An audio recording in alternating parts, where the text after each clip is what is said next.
ನಮಸ್ಕಾರ Karnataka. True lives ನ್ಯೂಸಿನ impact ಆಗಲೇ ಕರ್ನಾಟಕದ ವ್ಯವಸ್ಥೆ ಮೇಲೆ ನಡೀತಾ ಇದೆ ಅಂತ ಹೇಳುತ್ತಾ ನೆನ್ನೆ ಒಂದು ನ್ಯೂಸನ್ನು ಮಾಡಿದ್ವಿ. ಬ್ಯಾಟರಾಂಪುರ ಕ್ಷೇತ್ರದಲ್ಲಿ MLA ಮಿನಿಸ್ಟರ್ ಕೃಷ್ಣ ಬೈರೇಗೌಡರ ಬ್ಯಾನರ್ಗಳ ಹಾವಳಿ ಬಗ್ಗೆ ರಿಪೋರ್ಟಿಂಗನ್ನು ಮಾಡಿದ್ವಿ. ಈಗ ಜಸ್ಟ್ ನಾವು ಇಡೀ ಬ್ಯಾಟರಾಂಪುರ ಕ್ಷೇತ್ರದಲ್ಲಿ ನೆನ್ನೆ ನಾವು ಮಾಡಿದಂಥ ನಮ್ಮ ಟೀಮ್ ಟ್ರೂ ಲೈಫ್ಸ್ ನ್ಯೂಸ್ ಮಾಡಿದಂಥ ಇಂಪ್ಯಾಕ್ಟ್ ಏನಿದೆ, ಕೃಷ್ಣ ಬೈರೇಗೌಡರ ಸಾವಿರಾರು ಬ್ಯಾನರ್ಗಳನ್ನು ಇವತ್ತು ಗ್ರೇಟರ್ ಬೆಂಗಳೂರು ಮುನ್ಸಿಪಾಲ್ಟಿಯವರ ಸಿಬ್ಬಂದಿ ಬೆಳಗ್ಗೆ ಫೀಲ್ಡ್ಗಿಳಿದು ಬ್ಯಾನರ್ಗಳನ್ನು ಕತ್ತರಿಸಿ ಬ್ಯಾನರ್ಗಳನ್ನು ತೆಗೆಯುವಂಥ ಕೆಲಸಕ್ಕೆ ಗ್ರೇಟರ್ ಬೆಂಗಳೂರು ಸಿಬ್ಬಂದಿಯವರು ಮಾಡ್ತಾ ಇದ್ರು ಅಂತ ಹೇಳುತ್ತಾ, ಕರ್ನಾಟಕದಲ್ಲಿ ನಮ್ಮ news channel true life's news channel ಮಾಡ್ತಾ ಇರುವ ಕೆಲಸಗಳಿಗೆ ಇಂಪ್ಯಾಕ್ಟ್ ಆಲ್ರೆಡಿ ಶುರುವಾಗಿದೆ. ಅದರ ಐ ಥಿಂಕ್ ಪರಿಣಾಮವೇ ಇವತ್ತು ಬ್ಯಾಟರಾಂಪುರ ಕ್ಷೇತ್ರದಲ್ಲಿ ಇದ್ದಂಥ ಅನಧಿಕೃತ ಬ್ಯಾನರ್ಗಳನ್ನು, ಯಾಕೆ ಅನಧಿಕೃತ ಅಂತ ಹೇಳ್ತೀನಿ ಅಂತಂದರೆ, ಹೈಕೋರ್ಟ್ ಆಫ್ ಕರ್ನಾಟಕ ಆದೇಶ ಮಾಡಿದೆ. ಸಾರ್ವಜನಿಕ ಸ್ಥಳಗಳಲ್ಲಿ ಪೋಲುಗಳ ಮೇಲೆ, ಟೆಲಿಫೋನುಗಳ ಮೇಲೆ, ರಸ್ತೆಗಳ ಮೇಲೆ, ಮರಗಳ ಮೇಲೆ, ಸರ್ಕಾರಿ ಕಂಬಗಳ ಮೇಲೆ ಎಲ್ಲೇ ಆಗಿರಬಹುದು ಪೊಲ್ಯೂಷನ್ ಆಗೋದ್ರಿಂದ, ಆಮೇಲೆ ಅದರ ಅನಧಿಕೃತ ಆಗೋದ್ರಿಂದ ಯಾವುದೇ ಕಾರಣಕ್ಕೂ ಬ್ಯಾನರ್ಗಳನ್ನ ಹಾಕ್ಲಿಕ್ಕೆ ಪರ್ಮಿಷನ್ ಕೊಡಬಾರ್ದು. ಆಮೇಲೆ ಹಾಕ್ಬೇಕಂದ್ರೆ ಪರ್ಮಿಷನ್ ತಗೊಂಡು ಹಾಕಬೇಕು ಅಂತ ಬೆಂಗಳೂರು ತುಂಬ ಬ್ಯಾನರ್ಗಳು ಕಟ್ಟಿದೆ. ಇದು ಬೆಂಗಳೂರಿಗೆ ಒಂದಕ್ಕೆ ಸೀಮಿತ ಇಲ್ಲ, ಕರ್ನಾಟಕದ ಪ್ರತಿಯೊಂದು ಹಳ್ಳಿನೂ ಕೂಡ ಈ ಅನಧಿಕೃತ ಬ್ಯಾನರ್ಗಳನ್ನ ಕಟ್ತಾ ಇದ್ದಾರೆ. ಇದು ನಮ್ಮ ಕರ್ನಾಟಕಕ್ಕೂ ಕೂಡ ಎಲ್ಲೋ ಒಂದು ಕಡೆ ಐ ಥಿಂಕ್ ಪೊಲ್ಯೂಷನ್ನು, ಬೆಂಗಳೂರಿಗೂ ಅತಿ ಹೆಚ್ಚಿನ ಪೊಲ್ಯೂಷನ್ನು, ನಮ್ಮ ಬ್ಯಾಟರಾಂಪುರಕ್ಕೆ ದೊಡ್ಡ ಪೊಲ್ಯೂಷನ್ನು. ನಮ್ಮ ಟ್ರೂ ಲೈಫ್ಸ್ ನ್ಯೂಸ್ ಚಾನಲ್ ಇಂಪ್ಯಾಕ್ಟ್ನಿಂದ ಇವತ್ತು ಗ್ರೇಟರ್ ಬೆಂಗಳೂರು ಬ್ಯಾನರನ್ನು ತೆಗೆಯುವಂಥ ಸಿಬ್ಬಂದಿ ಫೀಲ್ಡ್ಗಿಳಿದು ಅನಧಿಕೃತ ಬ್ಯಾನರ್ಗಳು, ಅದು ಎಸ್ಪೆಷಲಿ ಮಿನಿಸ್ಟರ್ ಕೃಷ್ಣ ಬೈರೇಗೌಡನ ಶಿಷ್ಯಂದರು ಅಥವಾ ಅವರಿಗೆ ಸಂಬಂಧಪಟ್ಟಂಥ ಬ್ಯಾನರ್, ಎಲ್ಲ ಬ್ಯಾನರ್ಗಳನ್ನು ಯಾವುದೇ ಮುಲಾಜಿಲ್ಲದೆ ಗ್ರೇಟರ್ ಬೆಂಗಳೂರು ಮುನ್ಸಿಪಾಲ್ಟಿ ಅವರು ತೆಗಿತಾ ಇದ್ದಾರೆ.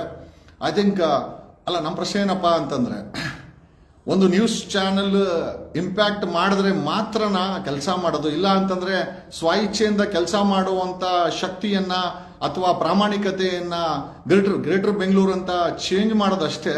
ಆದರೆ ನಿಮ್ಮ ಹೊಲಸು ವಿಚಾರ ಮಾತ್ರ ಇದ್ರಿಗೂ ಚೇಂಜ್ ಆಗಿಲ್ಲ. ನಾವುಗಳು ವಿಡಿಯೋ ಮಾಡಾಕಿ ನಿಮ್ಮನ್ನ ಪ್ರಶ್ನೆ ಮಾಡೋವರೆಗೂ ಆ ಹೊಲಸು ಬ್ಯಾನರ್ಗಳನ್ನ, ಆ ಹೊಲಸು ಅನಧಿಕೃತ ಬ್ಯಾನರ್ಗಳನ್ನ, ಆ ಬೆಳಗ್ಗೆ ದರಿದ್ರ ಮುಖಗಳನ್ನ, ಅಲ್ರೋ ನಿಮ್ಮ ಬ್ಯಾನರ್ಗಳನ್ನ ಅನಧಿಕೃತವಾಗಿ ಕಟ್ತಿರಲ್ಲ. ಎಸ್ಪೆಷಲಿ ನಾನು ಹೇಳ್ತಿರೋದು ಸಂಬಂಧಪಟ್ಟಂತ MLAಗಳು, ಅವ್ರ ಶಿಷ್ಯಂದ್ರು, ಅವರ ಗೂಂಡಾ ಗ್ಯಾಂಗ್ಗಳು ಕಟ್ತಿರಲ್ಲ. ಅಲ್ಲ, ಇದೆಲ್ಲ ಹೈಕೋರ್ಟ್ ಆದೇಶ ಇದೆ, ಯಾವುದೇ ಕಾರಣಕ್ಕೆ ಇದನ್ನು ಕಟ್ಟಬಾರ್ದು ಅಂತ. ಯಾವ ಧೈರ್ಯದ ಮೇಲೆ MLAಗಳು, ಮಿನಿಸ್ಟರ್ಗಳು ಈ ಬ್ಯಾನರ್ಗಳನ್ನ ಕಟ್ಟಿಸ್ತಾರೆ? ಬೆಂಗಳೂರಲ್ಲಿ 5 ಮುನ್ಸಿಪಾಲಿಟಿ ಕಾರ್ಪೊರೇಷನ್ ಇದೆ. ಕಡಿಮೆ ಅಂದ್ರೂ 1 ಕೋಟಿ ಬ್ಯಾನರ್ ಇದೆ ಅಂತ ಒಂದು ಸರ್ವೆ ಹೇಳುತ್ತೆ. 1 ಕೋಟಿಗೂ ಹೆಚ್ಚು ಬ್ಯಾನರ್ಗಳನ್ನ ಬೆಂಗಳೂರು ತುಂಬಾ ಕಟ್ಟಿ ತಮ್ಮ ದರಿದ್ರ ಮುಖಗಳನ್ನ ಬೆಳಗ್ಗೆ ನಿಮ್ಮ ಮುಖಗಳನ್ನ ನೋಡಿದ್ರೆ ನಮ್ಗೆ ಕೆಲಸ ಆಗಲ್ಲ ಕಣೋ. ಒಂದು ಬೆಳಗ್ಗೆ ಎದ್ರೆ ನಿಮ್ಮ ಮುಖಗಳನ್ನ ನೋಡಿಕೊಂಡು ನಿಮಗೆ ಇಡೀ ಶಾಪ ಹಾಕೊಂಡೇ ಓಡಾಡೋದು. ಹೈಕೋರ್ಟ್ ಆದೇಶಕ್ಕೆ ಕಿಮ್ಮತ್ ಕೊಡಲ್ಲ ಅಂತಂದ್ರೆ 5 ಕಾರ್ಪೊರೇಷನ್ಸ್ ಇದೆ, 5 ಕಾರ್ಪೊರೇಷನ್ಗೆ 5 IAS ಆಫೀಸರ್ಗಳು ಹಾಕಿದ್ದಾರೆ. IAS ಆಫೀಸರ್ಗಳು ಈ ಬ್ಯಾನರ್ಗಳನ್ನ ಯಾಕೆ ತೆಗ್ಸಲ್ಲ ಅನ್ನೋ ಪ್ರಶ್ನೆಗೆ ಇವತ್ತು GBA ಕಮಿಷನರ್ಗಳು ಉತ್ತರ ಕೊಡಬೇಕಾಗತ್ತೆ. ನಾವು ನಮ್ಮ ಟೀಮ್ಗೆ ಹೇಳಿದ್ದೀವಿ, ಬೆಂಗಳೂರು ಎಲ್ಲ ಕಡೆ ಫೋಟೋಗಳನ್ನ ಶೂಟ್ ಮಾಡಿ will file police complaint as well as ಲೋಕಾಯುಕ್ತಕ್ಕೆ, GBA ಕಮಿಷನರ್ಗಳ ಮೇಲೆ ನಾವು ಕಂಪ್ಲೇಂಟ್ಗಳನ್ನ ಫೈಲ್ ಮಾಡ್ತೀವಿ. ಇವತ್ತು we don't have any issues. ಅಲ್ಲ ನೀವು ಒಂದು ಅನಧಿಕೃತ ಬ್ಯಾನರ್ಗಳನ್ನ 5 ಕಾರ್ಪೊರೇಷನ್ ಕಮಿಷನರ್ಗಳು, ಸಿಬ್ಬಂದಿ ಯಾಕೆ ನೀವು ತೆಗೆಯೋದಿಲ್ಲ? ಯಾಕೆ ಹೈಕೋರ್ಟ್ ಆದೇಶಕ್ಕೆ ಕಿಮ್ಮತ್ತಿಲ್ವಾ? ಅದರ್ವೈಸ್ ಒಂದು ಲೋಕಾಯುಕ್ತದಲ್ಲಿ ಕಂಪ್ಲೇಂಟ್ ಕೊಡ್ತೀವಿ, ಎರಡನೇದು ಕಮಿಷನರ್ಗಳ ಮೇಲೆ, GBA ಕಮಿಷನರ್ಗಳು 5 ಜನ ಇದ್ದೀರಾ, ಒಬ್ಬ ಚೀಫ್ ಕಮಿಷನರ್, 4 ಜನ ಕಮಿಷನರ್ ಇದ್ದೀರಾ, ನಿಮ್ಮ ಮೇಲೆ ಇವತ್ತು ಪೊಲೀಸ್ ಕಂಪ್ಲೇಂಟ್ ಆಗುತ್ತೆ. ಹೈಕೋರ್ಟ್ ಅಲ್ಲಿ we also file A contempt against. ಯಾಕಂದ್ರೆ ಹೈಕೋರ್ಟ್ ಆದೇಶನ ಪಾಲನೆ ಮಾಡಲ್ಲ ಅಂದ್ರೆ ನೀವು ಯಾವ ಸೀಮೆ ಕಮಿಷನರ್ಗಳು, ನೀವು IAS ಅಧಿಕಾರಿಗಳಾಗಿ ಯಾಕೆ ನೀವು ಬ್ಯಾನರ್ಗಳನ್ನ ತೆಗೆಯಲ್ಲ? ಅದು ಕೃಷ್ಣ ಬೈರೇಗೌಡಂದಾಗಿರ್ಲಿ, DK ಶಿವಕುಮಾರ್ದಾಗಿರ್ಲಿ, ಯಡಿಯೂರಪ್ಪಂದಾಗಿರ್ಲಿ, ಕುಮಾರಸ್ವಾಮಿದಾಗಿರ್ಲಿ, ಯಾಕೆ ತೆಗೆಯಲ್ಲ ನೀವು? ಆಮೇಲೆ ಇಷ್ಟಕ್ಕೂ ಹೈಕೋರ್ಟ್ ಹೇಳಿದೆ ಬ್ಯಾನರ್ಗಳನ್ನ ಕಟ್ಟಬಾರದು ಅಂತ. ಅದು ಬೆಂಗಳೂರು ಆಗಿರ್ಬೋದು, ಕರ್ನಾಟಕದ ಯಾವುದೇ ಮೂಲೆ ಆಗಿರ್ಬೋದು, ಹೈಕೋರ್ಟ್ ಆದೇಶವನ್ನ ಸಂವಿಧಾನದ ಕೆಳಗಡೆ ನೀವು ಫಾಲೋ ಮಾಡಲ್ಲ ಅಂತಂದ್ರೆ ಏನಕ್ಕೆ ಬೇಕಾಗಿದೆ? ಈ ಎಲ್ಲಾ ವಿಚಾರಗಳನ್ನ ಏನಕ್ಕೆ ನಾವು ಫಾಲೋ ಮಾಡ್ತಾ ಇದ್ದೀವಿ ಅಂತಂದ್ರೆ, ಬೇಸಿಕಲಿ ಕಾನೂನನ್ನ ಎಲ್ಲರೂ ಫಾಲೋ ಮಾಡಬೇಕು. ಕಾನೂನು ಅಂದ್ರೆ ಎಲ್ಲರೂ ಒಂದೇ. ಕಾನೂನು ಮುಂದೆ ಕೃಷ್ಣ ಬೈರೇಗೌಡನು ಒಂದೇನೆ, ಕಾನೂನು ಮುಂದೆ DK ಶಿವಕುಮಾರ್ ಒಂದೇನೆ, ಕಾನೂನು ಮುಂದೆ ಯಡಿಯೂರಪ್ಪನೂ ಒಂದೇ, ಕಾನೂನು ಮುಂದೆ ಕುಮಾರಸ್ವಾಮಿ ಅವರು ಒಂದೇ. ಬೆಂಗಳೂರು ಪೊಲ್ಯೂಷನ್ ಇಂದ ತುಂಬು ಹೋಗಿದೆ. ಅದರಲ್ಲಿ ಬೆಳಗ್ಗೆ ಎದ್ರೆ ನಿಮ್ಮ ದರಿದ್ರ ಮುಖಗಳನ್ನ ಅಲ್ಲಿ ತಗೊಂಬಂದು ಹಾಕ್ತೀರಾ. ಆ ಏರಿಯಾದಲ್ಲಿರೋ ಪುಡಾರಿಗಳು, ಆ ಏರಿಯಾದಲ್ಲಿರೋ ಕ್ರಿಮಿನಲ್ಗಳು, ಆ ಏರಿಯಾದಲ್ಲಿರೋ ಭೂ ಮಾಫಿಯಾಗಳ ಫೋಟೋಗಳು ನೋಡಿ ನೋಡಿ ನೋಡಿ ಬೆಳಗ್ಗೆ ದರಿದ್ರ ಕಣೋ. ನಿಮ್ಮ ಮುಖಗಳು ನೋಡ್ಕೊಳೋದು ಯಾವ ಕೆಲಸನೂ ಕೂಡ ಆಗಲ್ಲ ಕಣೋ. ದಯಮಾಡಿ ಅಂತ ಹೇಳ್ತಲ್ಲ. This is an order from high court of Karnataka. High court high court ಆದೇಶಕ್ಕೆ ಕಿಮ್ಮತ್ತಿಲ್ವಾ? ಹೈಕೋರ್ಟ್ ಆದೇಶವನ್ನ ಫಾಲೋ ಮಾಡಕ್ಕಾಗಲ್ವಾ? ಯಾರೋ ಗ್ರೇಟರ್ ಬೆಂಗಳೂರು ಅಂತ ಹೆಸರಿಟ್ಕೊಂಡ್ಬಿಟ್ರೆ ಆಗಲ್ಲ. ಗ್ರೇಟರ್ ಬೆಂಗಳೂರು ಅಂತ ಹೆಸರಿಟ್ಟ ಮೇಲೆ ಆ ಗ್ರೇಟರ್ ಬೆಂಗಳೂರು ತರನೇ ವ್ಯವಸ್ಥೆ ಕೂಡ ಮಾಡಬೇಕು, ಕಾನೂನು ಪಾಲನೆ ಮಾಡಬೇಕು. ಕಳ್ಳತನ ಮಾಡಿದ್ರೆ, ಕ್ರೈಮ್ ಮಾಡಿದ್ರೆ ಪೊಲೀಸರು ಇದ್ದಾರೆ FIR ಮಾಡಕ್ಕೆ. ಬ್ಯಾನರ್ ಕಟ್ಟಿದ್ರೆ ಇದು ನಿಮ್ಮ ಮುನ್ಸಿಪಾಲಿಟಿಗಳ ಜವಾಬ್ದಾರಿ.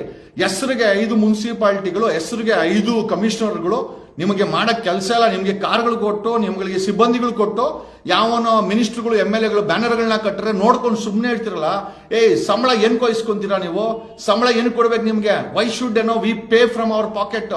ನಮ್ಮ ಟ್ಯಾಕ್ಸ್ ನಿಮ್ಮ ತಿಂಗಳಿಗೆ 2 ಲಕ್ಷ 3 ಲಕ್ಷ ನಿಮ್ಮ ಕಾರ್ ಪೆಟ್ರೋಲು, ನಿಮ್ಮ ಡೀಸೆಲ್, ನಿಮ್ಗೊಂದು ಚೇರು, AC ರೂಮು, ಬರೆಯಕ್ಕೆ ಪೆನ್ನು, ಪವರ್ ಎಲ್ಲ ಕೊಟ್ಟು ಬ್ಯಾನರ್ಗಳನ್ನೇ ತೆಗೆಯಲ್ಲ ಅಂತಂದ್ರೆ ಏನು? ನಾವು ನ್ಯೂಸ್ ಚಾನೆಲ್ ನಾವು ಇಂಪ್ಯಾಕ್ಟ್ ಮಾಡಿದ್ರೆ ಮಾತ್ರ ಕೆಲಸ ಮಾಡೋದು. ನಮ್ಗೇನು ಸಂಬಳ ಕೊಡ್ತೀರಾ ನೀವು? ಆಮೇಲೆ ಬೆಂಗಳೂರಲ್ಲೇ ಆಗಿರ್ಬೋದು, ಕರ್ನಾಟಕದ ಯಾವುದೇ ಮೂಲೆನಾಗಿರ್ಬೋದು, ಸಂಬಂಧಪಟ್ಟಂತ ಜಿಲ್ಲಾಧಿಕಾರಿಗಳು, ಸಂಬಂಧಪಟ್ಟಂತ SP ಗಳು, ಹೈಕೋರ್ಟ್ ಆದೇಶ ಇದೆ, ಬ್ಯಾನರ್ಗಳು ಹಾಕೋದು, ಆ ಬ್ಯಾನರ್ಗಳನ್ನ ಹಾಕೋದು ಅಪರಾಧ. It is an offence. FIR ಮಾಡಬಹುದು ಅವ್ರ ಮೇಲೆ. ಯಾಕೆ ಸಂಬಂಧಪಟ್ಟಂತ ಮುನ್ಸಿಪಾಲಿಟಿ ಅವರು, ಸಂಬಂಧಪಟ್ಟಂತ ಗ್ರಾಮ ಪಂಚಾಯತಿಯವರು, ಸಂಬಂಧಪಟ್ಟಂತ ತಾಲೂಕ್ ಪಂಚಾಯತಿಯವರು, ಸಂಬಂಧಪಟ್ಟಂತ DC ಯಾಕೆ ಈ ಆದೇಶಗಳನ್ನ ಪಾಲನೆ ಮಾಡ್ತಾ ಇಲ್ಲ? ಬೆಳಗ್ಗೆ ಎದ್ರೆ ಈ ಕಳ್ಳರು, ಮೋಸಗಾರರು, ಈ ಫ್ರಾಡ್ಗಳ ಮುಖಗಳನ್ನ ನೋಡ್ಕೊಂಡು ನಾವು ಜೀವನ ಮಾಡ್ಬೇಕಾ? ನಮ್ಮ ಪ್ರಶ್ನೆ ಏನಪ್ಪಾ ಅಂತಂದ್ರೆ, ಹೈಕೋರ್ಟ್ ಆದೇಶ ಇದ್ರೂ ಕೂಡ ಅನಧಿಕೃತ ಬ್ಯಾನರ್ಗಳನ್ನ ತೆಗಿಲಿಕ್ಕೆ ಮುನ್ಸಿಪಾಲಿಟಿಗಳು ಮತ್ತೆ ಕಾರ್ಪೊರೇಷನ್ ಕಮಿಷನರ್ಗಳು ಮುಂದಾಗಲ್ಲ ಅಂತಂದ್ರೆ ಸಂಬಳವನ್ನ ತಗೊಂತಾ ಇರೋದು ಗೆಣಸ್ ಕೀಳಕ ನೀವು? ನಿಮ್ ಕೈಲಿ ನಾವು ಗೆಣಸ್ ಕೀಳಿಸ್ತಾ ಇದೀವ? ನಿಮ್ಮ ಕೆಲಸ ನೀವು ಮಾಡಕ್ಕಾಗಲ್ಲ ಅಂತಂದ್ಮೇಲೆ ಯಾವನೋ ಮಿನಿಸ್ಟರ್ ಆಗ್ತಾ ಅಂತಂದ್ರೆ ಮಿನಿಸ್ಟ್ರು ಕೂಡ ಹೈಕೋರ್ಟ್ ಆದೇಶವನ್ನ ಪಾಲನೆ ಮಾಡಬೇಕು. ಅವನ ಹೈಕೋರ್ಟ್ ಆದೇಶ ಪಾಲನೆ ಮಾಡಿದ್ರೆ ಅವನೇನಾದ್ರೂ ಅನಧಿಕೃತ ಬ್ಯಾನರ್ ಹಾಕಿದ್ರೆ ಅದನ್ನ ತೆಗಿಬೇಕಾದ್ದು, ಅದ್ರ ಮೇಲೆ FIR ಹಾಕಬೇಕು. ಇವತ್ತು ಹೆಚ್ಚು ಕಡಿಮೆ ಏನಿಲ್ಲ ಅಂತಂದ್ರು ಬ್ಯಾಟರಾಂಪುರ ಕ್ಷೇತ್ರದಲ್ಲಿ ಒಂದು 10,000 ಬ್ಯಾನರ್ಗಳನ್ನ ಈ ಕೃಷ್ಣ ಬೈರೇಗೌಡನ ಶಿಷ್ಯಂದ್ರು ಕೃಷ್ಣ ಬೈರೇಗೌಡನ ಕಡೆಯವ್ರು ಕಟ್ಟವ್ರೆ. ಒಂದು FIR ಹಾಕಿಲ್ಲ. ಹೇಳ್ಕಣಕ್ಕೆ ಇದು ಬೆಂಗಳೂರು ನಾರ್ತ್, ಗ್ರೇಟರ್ ಬೆಂಗಳೂರು ಅಂತ. ಯಾವ ಗ್ರೇಟರ್ ಬೆಂಗಳೂರು ನಿಮ್ದು? ಬರೀ ಬ್ಯಾನರ್ಗಳ ಬೆಂಗಳೂರು, ಬರೀ ಪೊಲ್ಯೂಷನ್ ಬೆಂಗಳೂರು, ಬರೀ ಗಲೀಜ್ ಬೆಂಗಳೂರು ಮಾಡಿಟ್ಟಿದ್ರ. ಯಾವನೋ VIP, ಯಾವನೋ ಸೋಕಾಲ್ಡ್ VIP, ಅವನೇನ್ VIP ಅನ್ನಲ್ಲ. ಒಬ್ಬ MLA ಆಗ್ಬಿಟ್ಟಿದ್ ಮಾತ್ರಕ್ಕೆ ಅವನೇನ್ VIP ಅನ್ನಲ್ಲ. ಒಬ್ಬ ಆಪೋಸಿಷನ್ ಲೀಡರ್ ಆಗ್ಬಿಟ್ರೆ ಅವನೇನ್ VIP ಅನ್ನಲ್ಲ. ಕುಮಾರಸ್ವಾಮಿ ಬರ್ಡೇಗೆ ಬೆಂಗಳೂರು ತುಂಬಾ ಬರೀ ಬ್ಯಾನರ್ಗಳನ್ನ ಕಟ್ಟಿ ಬೆಂಗಳೂರು ಗಬ್ಬೆದ್ದೋಗಿದೆ. ಬೆಂಗಳೂರು ಟ್ರಾಫಿಕ್ ಗಬ್ಬೆದ್ದೋಗಿದೆ. ಬೆಂಗಳೂರು ತುಂಬಾ ಬರೀ ಕಸ, 7,000 ಟನ್ ಕಸ ಬೀಳ್ತದೆ. ಅದನ್ನೆಲ್ಲ ಕ್ಲೀನ್ ಮಾಡ್ರಪ್ಪ ಅಂತಂದ್ರೆ ಇಲ್ಲ, ನಾವು ಬ್ಯಾನರ್ಗಳನ್ನ ಕ್ಲೀನ್ ಮಾಡಲ್ಲ. ಬ್ಯಾನರ್ಗಳನ್ನ ಹಾಕ್ಲೇಬಾರ್ದು. There is an order from high court. ನೀವು ಅನಧಿಕೃತ ಬ್ಯಾನರ್ಗಳನ್ನ ತೆಗಿಲೇಬೇಕು. ಬೆಂಗಳೂರಲ್ಲಿ ಬ್ಯಾನರ್ಗಳನ್ನ ಕಟ್ಟಿದ್ರೆ ನಮ್ಮ ಟೀಮನ್ನ ವಾಚ್ ಮಾಡಕ್ ಹೇಳಿದೀವಿ, ಫೋಟೋಗ್ರಫಿ ಮಾಡಕ್ ಹೇಳಿದೀವಿ. ಸಂಬಂಧಪಟ್ಟಂತ ಗ್ರೇಟರ್ ಬೆಂಗಳೂರು 5 ಮುನ್ಸಿಪಲ್ ಕಮಿಷನರ್ ಮೇಲೆ ಕಂಟೆಂಪ್ಟ್ ಆಫ್ ಕೋರ್ಟ್ ಹಾಕ್ಸ್ತೀವಿ. ಜೊತೆನಲ್ಲಿ ನಿಮ್ಮ ಮೇಲೆ ಲೋಕಾಯುಕ್ತದಲ್ಲಿ ಕಂಪ್ಲೇಂಟ್ ಕೊಡ್ತೀವಿ. ನಿಮ್ಮ ಜುಡಿಷಿಯಲ್ ಇರೋ ಪೊಲೀಸ್ ಸ್ಟೇಷನ್ ಅಲ್ಲಿ ನಿಮ್ಮ ಮೇಲೆ ಕಂಪ್ಲೇಂಟ್ ಕೊಟ್ಟು FIR ಮಾಡ್ಸಕ್ಕೆ ನಮ್ಗೆ ಫೋರ್ಸ್ ಮಾಡಬೇಡಿ. We want Bengaluru to be Bengaluru banner ಮುಕ್ತ ಆಗ್ಬೇಕು. ಅದು ನನ್ನ ಆದೇಶ ಅಲ್ಲ, ಮಾನ್ಯ ಹೈಕೋರ್ಟಿನ ಆದೇಶವನ್ನ ಫಾಲೋ ಮಾಡಲೇಬೇಕು ಅಂತ ಹೇಳುತ್ತಾ, ಜೊತೆನಲ್ಲಿ ನಮ್ಮ ಸಹಾಯವಾಣಿಗೆ ಸುಮಾರು 10,000ಕ್ಕೂ ಹೆಚ್ಚು ಕಾಲ್ ಬಂದಿದೆ. ನಿನ್ನೆ ಶನಿವಾರ ನೈಟ್ ಇಂದ ನಮ್ಮ ಸಹಾಯವಾಣಿ ರೆಕಾರ್ಡಿಂಗ್ ಆಗ್ತಾ ಇಲ್ಲ. ಕಾರಣ ಇಷ್ಟೇನೆ, ಅದರ ಹಾರ್ಡ್ ಡಿಸ್ಕ್ ಫಿಲ್ ಆಗಿದೆ. ದಯಮಾಡಿ ಕ್ಷಮೆಯನ್ನ ಯಾಚಿಸುತ್ತಾ ಕ್ಷಮಿಸಿ ಅಂತ ಹೇಳುತ್ತಾ, ಇವತ್ತು ಮಧ್ಯಾಹ್ನ 3 ಗಂಟೆ ನಂತರ ನಮ್ಮ ಕಾಲ್ ಸೆಂಟರ್ ಮತ್ತೆ ನಿಮ್ಮ ವಿಚಾರಗಳನ್ನ ರೆಕಾರ್ಡ್ ಮಾಡಿಕೊಳ್ಳುತ್ತೆ ಅಂತ ಹೇಳುತ್ತಾ, ಮಧ್ಯಾಹ್ನ 3 ಗಂಟೆವರೆಗೂ ತಾವು ದಯಮಾಡಿ ಕ್ಷಮಿಸಬೇಕು. ಕರ್ನಾಟಕದ ಜನರು, ಸಾವಿರಾರು ಜನರು ಫೋನ್ ಮಾಡ್ತಾ ಇದ್ದಾರೆ. ಹಾರ್ಡ್ ಡಿಸ್ಕ್ ಒಂದು ದಿವಸದಲ್ಲಿ 10,000ಕ್ಕೂ ಹೆಚ್ಚು ಕಾಲ್ ಬಂದಿದೆ. ಆ 10,000ಕ್ಕೂ ಹೆಚ್ಚು ಕಾಲ್ ರೆಕಾರ್ಡ್ ಆಗಿದೆ. ಹಾರ್ಡ್ ಡಿಸ್ಕ್ ಫಿಲ್ ಆಗೋದ್ರಿಂದ ನೆನೆ ಭಾನುವಾರ ನಮ್ಗೆ ಅಪ್ಗ್ರೇಡೇಷನ್ ಮಾಡ್ಲಿಕ್ಕಾಗಿಲ್ಲ. ಇವತ್ತು 3 ಗಂಟೆ ಒಳಗಾಗಿ 3 ಗಂಟೆ ಅಷ್ಟೊತ್ತಿಗೆ ನಮ್ಮ ಕಾಲ್ ಸೆಂಟರ್ ಸಹಾಯವಾಣಿಯ ಅಪ್ಗ್ರೇಡೇಷನ್ ಮುಗಿದೋಗುತ್ತೆ. ನೀವು ಫೋನ್ ಮಾಡಿ ರೆಕಾರ್ಡ್ ಮಾಡಬಹುದು. 3 ಗಂಟೆವರೆಗೂ ನಮ್ಮ ಸಹಾಯವಾಣಿಗೆ ಕಾಲ್ ಮಾಡಬಹುದು, ಬಟ್ ರೆಕಾರ್ಡ್ ಆಗ್ತಾ ಇಲ್ಲ. 3 ಗಂಟೆ ನಂತರ ಇದು ರೆಕಾರ್ಡ್ ಆಗುತ್ತೆ ಅಂತ ಹೇಳುತ್ತಾ, ಇದಕ್ಕೆ ಐ ಥಿಂಕ್ ಈ ಒಂದು ಪರಿಸ್ಥಿತಿಗೆ ಕ್ಷಮೆನ ಯಾಚಿಸುತ್ತಾ, ಬ್ಯಾನರ್ ಮುಕ್ತ ಕರ್ನಾಟಕ, ಬ್ಯಾನರ್ ಮುಕ್ತ Bengaluru, and team true life news impact ಶುರುವಾಗಿದೆ.